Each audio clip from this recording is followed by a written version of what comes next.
Welcome to the Braid Zone, and thank you for joining us today. Today I'm going to show you how to do a cascade braid. It's similar to a waterfall, but definitely different. So to do a cascade braid, first you need to have a little bit of a braid happening. We're going to start this one very similar to the way the waterfall is started.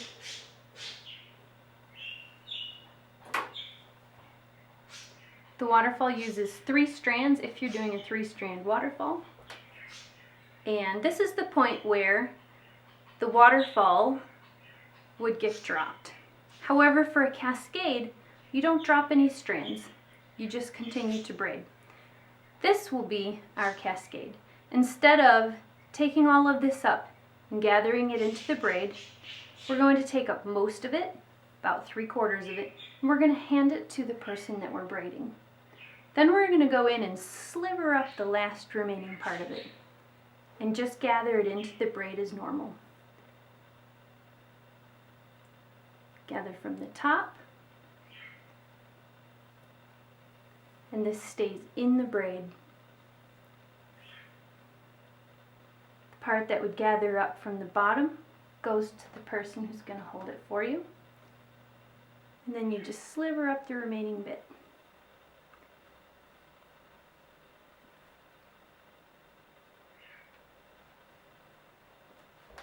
Gather from the top,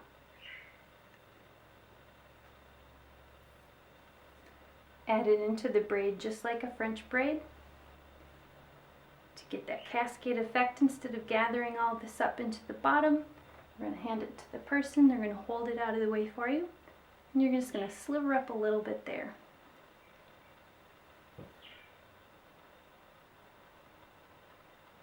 Gather from the top.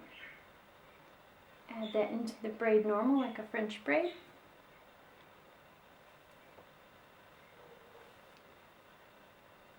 And then take up most of this gather, hand it to the person. They're going to hold it aside for you and just take up the last sliver. This is a normal French braid, and we are cascading it.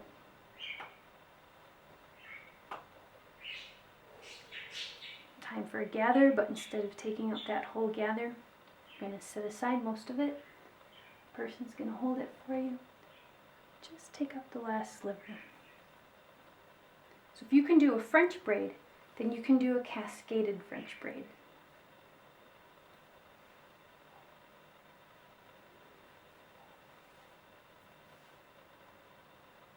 Take up most of the gather, hand it to the person, and just take up a sliver. The person's now going to drop everything that you handed them, and this is your cascade. Very similar to a waterfall. The nice thing about a cascade is it can be done on short hair, it can be done on long hair, thick hair, thin hair.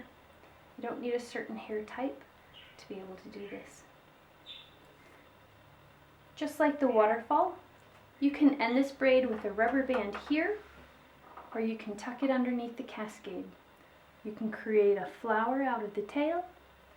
All the styling things that you can do with the waterfall, you can also do with a cascade.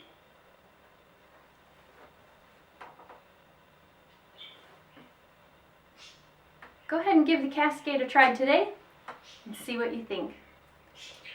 Thanks for joining us today at the Braid Zone. We'll see you next time.